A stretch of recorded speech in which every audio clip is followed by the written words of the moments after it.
Bonsoir, chers auditeurs, chères auditrices, chers téléspectateurs, chères téléspectatrices. Soyez les bienvenus sur La Voix de Djibouti. Ce soir, dans notre émission Aide du continent, nous allons parler du Sénégal. Sénégal, l'alternance et après. Pour nous en parler et nous éclairer davantage, nous allons recevoir journaliste, fondateur de ICA News, Ibra Rati Ndiaye. Bonsoir Ibra. Bonsoir et merci pour cette énième invitation sur La Voix de Djibouti. Merci d'avoir accepté notre invitation. Ibra, je disais, on va parler du Sénégal. La dernière fois qu'on s'était vu ici, c'était la période électorale. Ensuite, il y a eu l'alternance. Cette alternance, beaucoup de Sénégalais se posaient la question comment elle allait se dérouler. Nous aussi sommes. Vous êtes retourné au pays. Qu'est-ce que vous avez vu de différent par rapport à ce qu'il y avait avant? Est-ce que l'atmosphère, est-ce que ça a changé ou pas? Déjà, le premier changement qui est très important, c'est la paix. Parce que vous savez, si vous avez tout l'or du monde et que vous n'avez pas la paix des esprits, la paix, vous n'avez rien. Donc vous dites qu'avant, il n'y avait pas la paix? Il n'y avait pas la paix. Parce que beaucoup de Sénégalais de la diaspora, pour la première fois de l'histoire du pays, ne pouvaient plus aller en vacances au Sénégal. Moi, par exemple, d'habitude, je partais 3 fois dans l'année au Sénégal. Et comme de nombreux Sénégalais, je ne pouvais pas partir. Ce n'est pas parce que j'ai tenu des propos graves, mais juste j'ai défendu avec respect les principes de la démocratie, l'image du Sénégal, l'intérêt du Sénégal. Et beaucoup de Sénégalais étaient, entre guillemets, en tout cas, leur nom était au niveau de l'aéroport. Même arrivés au Sénégal, même des gens du régime qui sont des amis, des anciens camarades de classe, des personnes de la famille qui te connaissent, s'inquiétaient. Et même une fois que même le changement a eu, quand ils te voient, eux-mêmes, ils te disent, on s'inquiétait pour toi, on se disait que quand tu allais venir au Sénégal, il allait te mettre en prison. Donc, et que je ne suis pas le seul, beaucoup de Sénégalais, je te dis encore une fois, n'étaient pas en mesure de retourner au Sénégal parce que simplement, l'emprisonnement, comme je l'ai souvent dit, était devenu une mode, en tout cas une façon de gouvernance. C'était la première fois qu'on voyait ça au Sénégal, malheureusement, alors que, comme vous le savez, le Sénégal est une vitrine démocratique. Le Sénégal est un exemple. En tout cas, depuis toujours, c'était un pays exemplaire. Mais malheureusement, on était vraiment sur une ligne rouge. D'accord. Alors, si on passe cette atmosphère de bien-être, comme tu viens de le dire, que certaines personnalités de la diaspora, ou en tout cas certaines personnes de diaspora puissent rentrer au pays, est-ce qu'il y a d'autres changements? Est-ce qu'il y a d'autres effets qui sont visibles rapidement? Vous savez, la définition d'un système, n'importe lequel, c'est l'interaction de plusieurs éléments. Et lorsqu'il y a un système, tous ces éléments font tout pour éviter le changement. Ils utilisent des moyens de l'État, ils utilisent tout ce qu'ils peuvent pour qu'il n'y ait pas de changement. Donc aujourd'hui, avec cette alternance, ce n'est pas la première fois qu'il y a une transition démocratique au Sénégal, et heureusement, on a l'occasion de renouveler les hommes, l'équipe dirigeante. Le Sénégal avait besoin d'avoir des hommes intègres de nouveau, d'avoir des hommes qui aiment le pays, des hommes qui vont diriger en ne faisant pas de différence entre les communautés, entre les Sénégalais. Et grâce à moi je l'appelle une révolution, parce que une révolution, c'est quand quelque chose d'impensable, d'impossible est arrivé. Donc grâce aux urnes, les Sénégalais ont réglé un problème vraiment de gestion, un problème d'un régime, de façon pacifique, de façon vraiment exemplaire, vraiment une leçon avec toute modestie pour le reste du monde. Donc, le système a changé. On voyait depuis l'indépendance des, entre guillemets, parasites, je pèse mes mots, qui étaient là, à chaque nouveau gouvernement, utilisaient les moyens de l'État, vivaient, en tout cas, au paradis, entre guillemets, avec tous les moyens qu'on peut, des belles voitures, ils profitaient du système depuis les indépendances. À chaque gouvernement, c'était la même chose. Et ce système est venu les balayer, tous les envoyer à la retraite.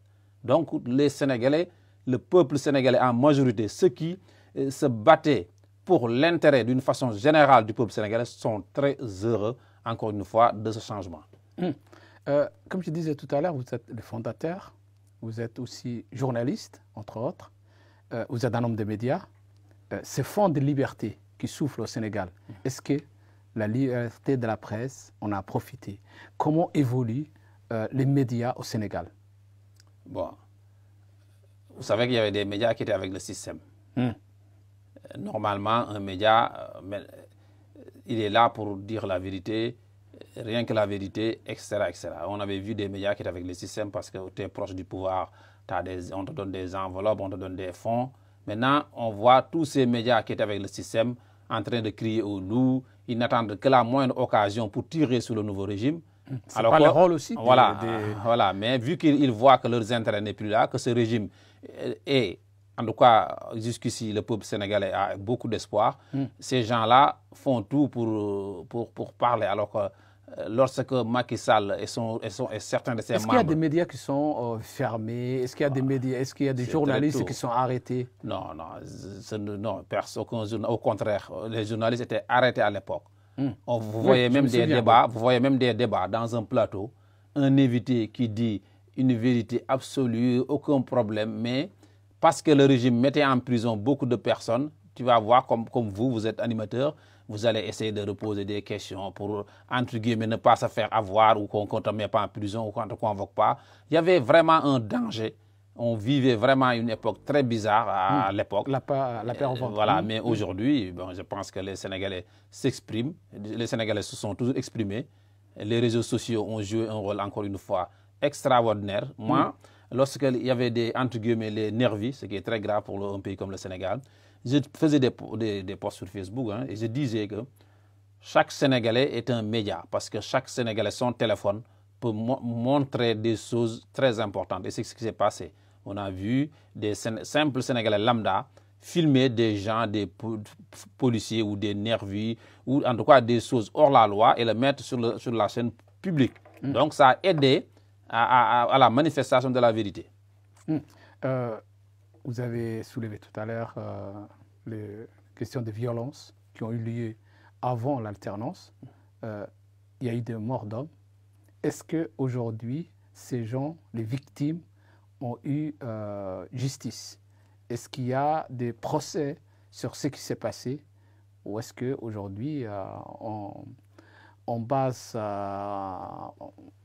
cette affaire et on fait comme si rien n'était? Je pensais le rêve ou le souhait de l'ancien régime. Mais les personnes qui ont perdu leurs enfants, les personnes qui ont eu des séquelles, les personnes qu'on a emprisonnées pour un oui, pour un non pendant 1 an, 2 ans, ne souhaitent pas cette façon-là. Parce que quand un pays est en danger, quand des gens ont mis en danger le vivre ensemble, je pense qu'il faut mettre la lumière pour situer les responsabilités de chacun. Parce que si on ne le fait pas, demain, une personne manipulateur, une personne dangereuse peut venir et refaire la même chose qui s'était passée. Donc là, on doit faire l'exemple. Et il y a quelque chose de très grave aussi qui s'est passé, c'est qu'à la veille de son départ, Macky Sall, avec son régime, sa majorité, entre guillemets, ça en est profité pour voter soi-disant une loi d'amnistie. C'est comme si moi, je viens dans votre studio ou je viens dans un magasin avec mes amis, on vous cambriole, on fait ce qu'on veut, et à 2 jours qu'on va m'attraper ou qu'on va me demander de rendre des justices, je vote moi-même une loi pour me protéger. C'est ridicule. Là, au Sénégal, pendant cette tragédie, il y avait, entre autres, 2 gendarmes qui sont disparus. Il y en a un, on a retrouvé son corps, l'autre personne ne sait où se trouve son corps. Et donc, il y a l'ancien ministre de la Justice, qui était un professeur de droit très respecté, Ismaël Madior Fall, qui a dit, il n'y a même pas 1 semaine, 2 semaines, que ces personnes, ou en tout cas une de ces personnes, rentrait dans la loi d'amnistie. Quand vous dites qu'une personne est disparue, naturellement, en mer ou je ne sais pas quoi, pourquoi vous allez dire que son cas n'est plus concerné parce que ça rentre dans la loi d'amnistie?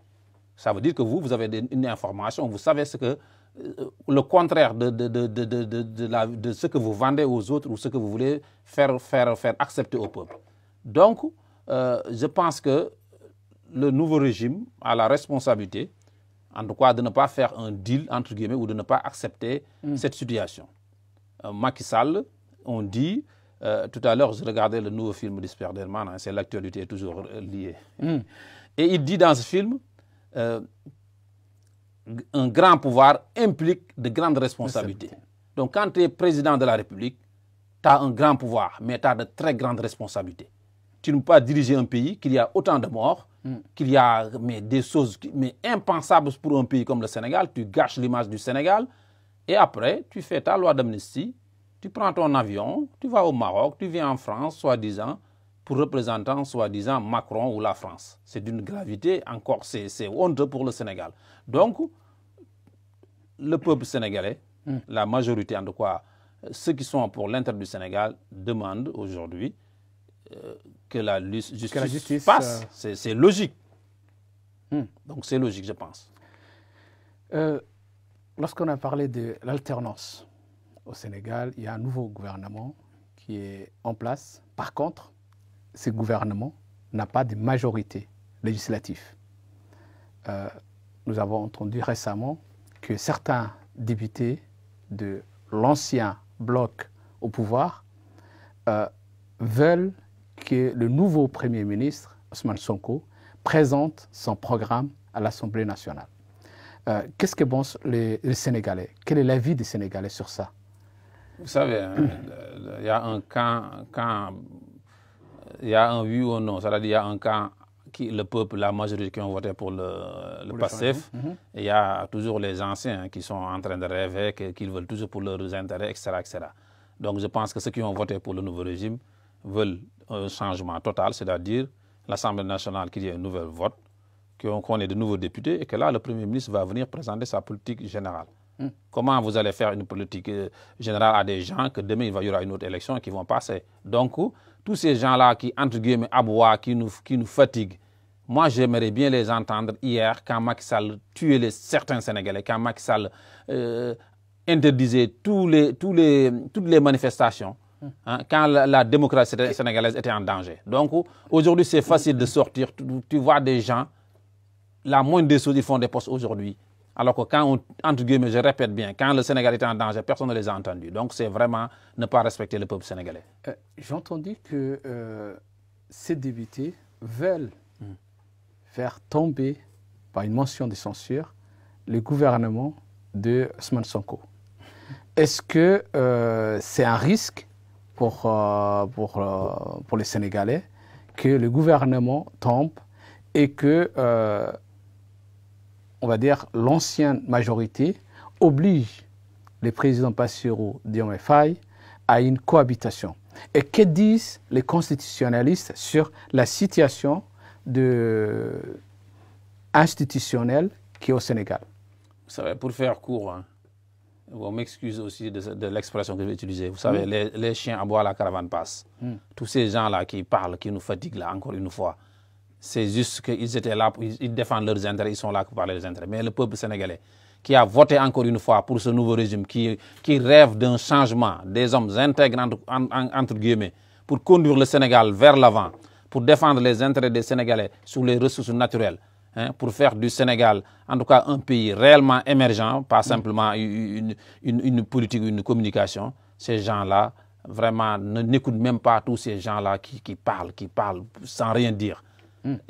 Voilà. Donc, en résumé, ces gens-là, ils parlent juste pour certains pour conserver le poste à l'Assemblée nationale, d'autres parce qu'ils sont proches avec un député. Donc, il ne faut même pas les écouter.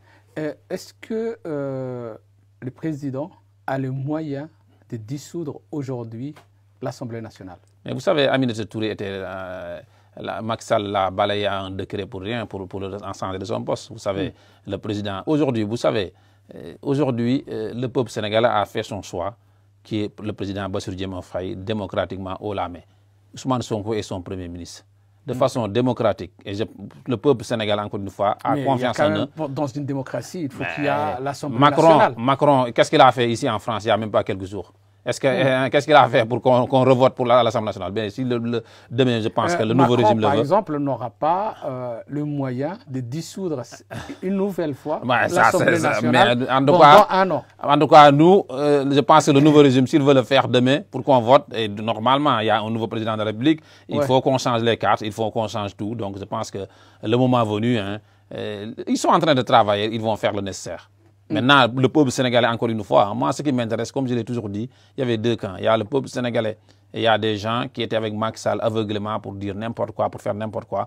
Quand je m'exprimais, que je faisais des éditos ou des chroniques, ces gens-là, je les comptais même pas parmi les Sénégalais. Parce que quand on tue tes proches, quand on met en prison tes proches arbitrairement et tu applaudis pour tes intérêts et que tu ne dis pas stop, ça, pour moi, c'est pire qu'un renégat. Donc, pour moi, ces gens-là... Pour vous, ils ont franchi la ligne rouge. Depuis longtemps. Depuis très, très longtemps. Parce que quand un pays a une image, vous savez, le Sénégal était... Mais c'est incroyable ce qui s'est passé. On ne va pas y revenir. Donc, si une seule personne, pour ses yeux, on le laisse salir des années de démocratie, c'est que c'est impensable, c'est incroyable. Maintenant, si on revient sur les chapitres économiques, le nouveau gouvernement, en tout cas le nouveau pouvoir, veut renégocier tout, remettre tout à plat. Vous avez dit tout à l'heure qu'il veut travailler dans la dignité pour le Sénégalais et dans la démocratie, mais est-ce qu'il n'y a pas un problème de avoir le moyen, le pouvoir de tout renégocier avec des partenaires qui ont pris l'habitude aussi de largesse de l'ancien pouvoir? Bon, vous savez, moi je le donne juste sur l'exemple, n'importe qui. Vous savez, la France a ses ressources naturelles. Je vous ai dit tout à l'heure par rapport à Bordeaux, chaque région a ses ressources naturelles. Imaginez juste que demain, je ne sais pas moi, sur le fromage français ou sur l'agriculture française ou sur le vin bordelais, qu'un pays comme la Tanzanie, je donne un exemple, vient et parce qu'on est amis avec Macron nous signe un contrat où toute la production de lait de la France, la Tanzanie par exemple va avoir 80% et les Français vont avoir 20%. Est-ce que vous imaginez comment c'est très grave, c'est criminel même. Donc toi, tes ressources naturelles sont à toi, ton pétrole, tu signes avec un pays, même si toi, tu n'as pas encore les ressources, mais va chercher des partenaires qui vont accepter de faire du 50%, du gagnant-gagnant. Mais comment toi, tu peux accepter de signer, ici la voie de Djibouti, imagine que je viens, moi, je dis les bénéfices, je ne sais pas quoi, je prends 80%, je donne 20%. Mais c'est une insulte à tout un pays. Et après, ta jeunesse est au chômage, les conséquences sont nombreuses. Ta jeunesse est au chômage, il y a des difficultés dans les hôpitaux, plein de problèmes parce que juste, tu ne signes pas des accords gagnant-gagnant. Donc c'est normal quand un nouveau régime vient, ils prennent un à un chaque contrat pour le renégocier dans l'intérêt de ses citoyens.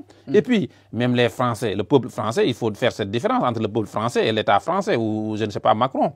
Même si Macron représente la France, vous savez que si un pays, il y a des pays aujourd'hui qui ont des difficultés économiques, que sa jeunesse parte pour venir en Europe, travailler, tout ça, l'immigration a des causes. Et parmi ces causes, c'est ces contrats bidons où un pays exploite l'autre. Donc, le Sénégal a largement le droit de renégocier. Il n'y a même pas, c'est même pas un débat pour moi. Voilà. Donc, quels sont, par exemple, les secteurs ou les projets qu'il faut renégocier pour les Sénégalais? Vous savez, le pétrole, il y a beaucoup de contrats vraiment qu'on découvre que on ne sait pas tout, mais on ne sait pas tout ce qui se passe, mais je pense que vraiment, là, le Sénégal vient d'exploiter son premier baril de pétrole, on a vraiment le gaz, tout ça, mais il faut tout revoir. De A à Z, il faut revoir les contrats. S'il y a des contrats qui sont bien pour l'intérêt du Sénégal, il faut refaire. Oui, mais surtout la pêche. Depuis toujours, il y a des contrats avec des bateaux étrangers. Et ces bateaux, quand ils viennent, ils ont des filets, du matériel qui vraiment détruisent la mer. Qui font que beaucoup de pêcheurs aujourd'hui ne vont plus à la pêche parce que la mer, il n'y a plus rien. Donc le nouveau gouvernement, les Sénégalais attendent de ce nouveau gouvernement qui revoit tous ces contrats, tous ces bateaux qui viennent avec du matériel qui tue même les bébés poissons, entre guillemets, qu'on a une nouvelle politique. Et ça permet en tout cas de donner espoir à tous ces artisanats qui vont à la pêche pour vivre. Donc c'est même dans l'intérêt, encore une fois, des pays européens. Tu ne peux pas aller appauvrir un autre pays et toi s'enrichir tout le temps. Donc il ne faut pas s'étonner quand tous ces jeunes quittent leur pays pour aller chercher, pour rêver d'une vie meilleure. On a entendu aussi d'autres critiques sur les littoraux, les gens qui construisent au port des plages. Il y a certains aujourd'hui qui disent au Sénégal, ils n'ont pas droit de tout détruire. Que disent les Sénégalais? Non, bon, vous savez, un régime, de toute façon, il faut être droit et juste. C'est ça qui est important. Parce que quand on est ministre ou quand on a des privilèges et on utilise ces privilèges pour aller construire pied dans l'eau, alors que ce littoral appartient à tout le peuple sénégalais, demain, si un régime objectif vient pour dire basta, il ne faut pas pleurer. Parce que tu avais tes relations, tu achètes des terres à des prix graves, l'ancien aéroport Léopold Sédar Senghor, maintenant c'est transféré à un autre aéroport. Donc tous ces hectares, certains se sont partagés de la surface, ont vendu, se sont enrichis, mais c'est normal quand un régime qui représente le peuple vient, mettre de la lumière sur tous ces cas-là. Et je pense que le régime est en train de faire son travail, le nouveau régime, le nouveau gouvernement. Et le peuple, le plus important, c'est le peuple sénégalais qui a voté pour eux. Donc le peuple sénégalais leur donne carte blanche pour qu'ils travaillent objectivement. Moi, quand je dis travailler objectivement, ce n'est pas être rancunier, mais il faut faire les choses correctement. Quand un ministre avait fauté, avait détourné, quand un ministre s'est enrichi illicitement, quand un ministre a signé des contrats graves, etc., tout ça, même pareil sur les violences, il faut aujourd'hui qu'il y ait une commission. Moi, j'aurais dit une commission, une justice, un tribunal pour faire la lumière sur tout ça, toutes ces réalités. Et encore une fois, de façon objective. Mais il faut la justice. Pardon. Si on vient sur la politique extérieure ou la politique africaine du Sénégal, certains disent aujourd'hui, certains panafricanistes disent Sonko, Bassirou Diomaye Faye, panafricaniste, c'est pas vraiment sûr du moment qu'ils sont encore dans les CEDEAO, pilotés de l'extérieur. Est-ce qu'aujourd'hui, le Sénégal doit sortir du CEDEAO? Il faut aussi, faut pas, dans chaque pays a ses réalités, son contexte. Les réalités du Burkina, du Mali sont différentes du Sénégal. Le Mali et le Burkina sont confrontés, en tout cas, au terrorisme.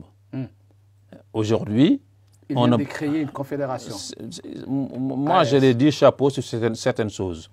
Parce qu'on ne peut pas avoir ses propres enfants, des millions de populations, et attendre que la France, les soldats français ou d'autres viennent te régler des problèmes. Tu as tes enfants, forme-les, achète du matériel pour toi-même se défendre. Tu n'as pas besoin de prendre d'autres pour te régler tes problèmes.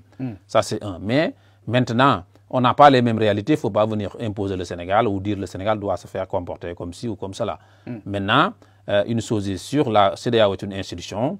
Comme l'ONU, ce n'est pas parfait. Maintenant, il faut s'asseoir autour d'une table pour résoudre les problèmes de la CEDEAO, pour permettre à la CEDEAO de jouer amplement son rôle, ou en tout cas ses rôles, dans une Afrique et dans un monde où on a besoin, en tout cas, encore une fois, de ces grandes institutions. Seulement, il faut passer au peigne fin ces institutions et voir les aspects positifs et les aspects négatifs et en faire des conclusions. Mais on ne peut pas dissoudre la CEDEAO, on n'a qu'à régler les problèmes qu'il y a au niveau de la CEDEAO, c'est-à-dire quand la CEDEAO ne doit pas être les marionnettes ou la marionnette d'aucun État étranger. Donc c'est maintenant à Bassirou Diomaye Faye, au chef d'État africain, de défendre les intérêts des Africains. On a entendu un discours de Ousmane Sonko qui parlait de dire si on veut devenir un pays qui est stable économiquement, développé économiquement, on peut s'en sortir en étant simplement sénégalais que à la frontière sénégalaise. Mais si on veut devenir une puissance africaine, et il avait dit ce qu'il faut qu'il y ait d'autres pays, qu'il faut qu'il y ait, on va dire, un plus grand pays que le Sénégal. Est-ce que ce sera le CEDEAO ou est-ce qu'il faut que le Sénégal intègre aussi la confédération AES pour constituer cette force? Qu'est-ce que veulent les Sénégalais? Est-ce que les Sénégalais veulent? Il avait dit des pays comme, par exemple, Norvège, Suède, c'est des pays développés, mais ce n'est pas des grandes puissances. Est-ce que aujourd'hui, les Sénégalais se disent aujourd'hui, il faut que le Sénégal, ou bien en tout cas un grand pays, Afrique de l'Ouest, peut-être les États-Unis de l'Afrique de l'Ouest, ou est-ce qu'ils veulent juste avoir un pays développé comme la Norvège, comme la Suède, comme d'autres pays européens, des petits pays, mais qui sont développés économiquement? Bon, on peut prendre l'exemple sur l'Union européenne. L'Union européenne, c'est un ensemble. Et cet ensemble, il y a des aspects positifs et des aspects négatifs. Il y a la politique agricole, il y a des choses qu'on impose à certains États qui n'aident vraiment pas, qui ont aussi des côtés négatifs. Maintenant, si vous donnez l'exemple des pays scandinaves, malgré l'Union européenne, étatiquement et unilatéralement, sont des États forts. La seule différence, c'est que ces États, encore une fois, ont une politique et des hommes intègrent une justice, des institutions fortes qui les permettent, en tout cas, d'arriver où ils sont aujourd'hui. Donc aujourd'hui, le Sénégal, comme tous les États africains, ont besoin de ces institutions fortes. Vous savez, on ne peut pas développer un État si on n'a pas ces institutions indépendantes et fortes. Qu'il s'agit de la justice, parce que quand un État il vient, ou un chef d'État vient, un régime il vient, il utilise la justice pour régler ses comptes, pour faire ce qu'ils veulent, un pays ne peut pas se développer comme ça. Chaque institution doit être forte et indépendante et chacun joue son rôle. Donc tout le problème de l'Afrique vient en grande partie de cela. Donc aujourd'hui, le Sénégal peut être dans la CEDEAO. On a besoin du Mali, le Mali a besoin de nous. Donc c'est normal qu'on travaille ensemble. Maintenant, encore une fois, tout est question de s'asseoir autour d'une table. Avec de la bonne volonté, on peut tout arriver, on peut tout faire. Mais il faut quand même, le plus important, c'est d'avoir de bonnes ressources humaines, de bons hommes d'État, des ministres, des gens intègres, encore une fois. Et jusqu'ici, je le dis souvent, les pays qui sont développés n'ont pas une population plus courageuse que certains États. Ils sont juste des hommes. En Europe, on a l'Union européenne, c'est des hommes qui l'ont mis en place. L'euro, quand il fallait le mettre en place, ils ont réfléchi, ils ont mis en place l'euro, la sécurité sociale. Toutes les bonnes choses sont des hommes qui réfléchissent, qui le mettent en place. Donc demain, en Afrique, il y a encore une fois, il y a des États qui font des choses, mais il faut aller encore plus loin. Le Sénégal est dans ses pas et le peuple sénégalais, en tout cas, est ravi de ce changement de régime et espère, en tout cas, aller encore une fois plus loin pour atteindre l'émergence, de façon réelle, parce que c'est facile souvent aussi de faire des politiques, de communiquer sur l'émergence, alors qu'en réalité, le terrain, c'est catastrophique. Vous avez parlé tout à l'heure de l'euro.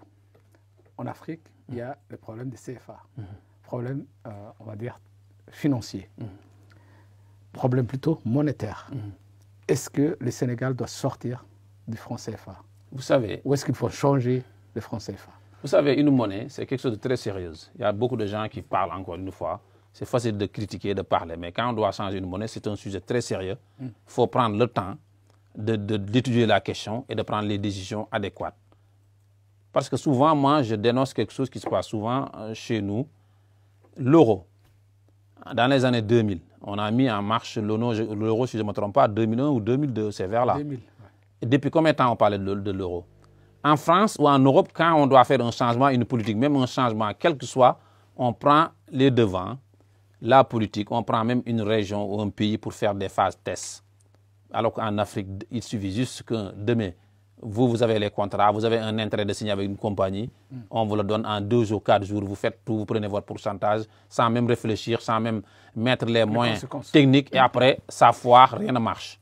Alors que quand on fait un changement, il faut prendre des années avant, étudier la question, prendre le temps de communiquer, d'informer la population pour que la chose marche. Combien de fois au Sénégal ou ailleurs on fait des changements de carte d'identité du jour au lendemain sans prendre le temps? Donc, le franc CFA, c'est un sujet très sérieux. La monnaie d'un pays, c'est très sérieux. Donc, si on juge qu'on doit la changer, mais il faut s'asseoir et faire le travail avant et en amont pour réussir ce projet. Mais ce n'est pas les gens qui sont sur Facebook, les gens qui parlent du jeu comme bon leur semble, qui doivent dire si on doit changer de monnaie ou pas. Mais c'est un sujet très sérieux, encore une fois. Il faut étudier la question et prendre les mesures adéquates pour le faire. Alors nous arrivons presque au terme de notre émission. Vous avez dit tout à l'heure, il y a un nouveau fonds de liberté qui souffle au Sénégal. Est-ce que, en tant que média, vous allez vous installer au Sénégal et quel est le projet de IK News? Bon, je pense que IK News a un projet très clair. Nous, moi j'ai l'habitude de le dire, On plante un arbre, on n'est pas pressé. Il y a certains qui plantent un arbre, demain, ils vont cueillir les fruits. Nous, depuis je crois, 2018 ou 2016, ça fait plusieurs années qu'on est sur notre ligne. On prend notre temps, on sait où on va. À Dakar, on a commencé de construire bien sûr notre projet. Et on est dans les bonnes voies, encore une fois. Donc, chaque chose a son temps, on n'est pas pressé. On construit petit à petit. Vous savez, on dit souvent, Paris ne s'est pas construit en une journée. Petit à petit, l'oiseau fait son nid. Donc, quand vous savez où vous allez, vous n'êtes pas inquiet, vous faites les choses, vous savez ce que vous voulez. Merci, Ibra.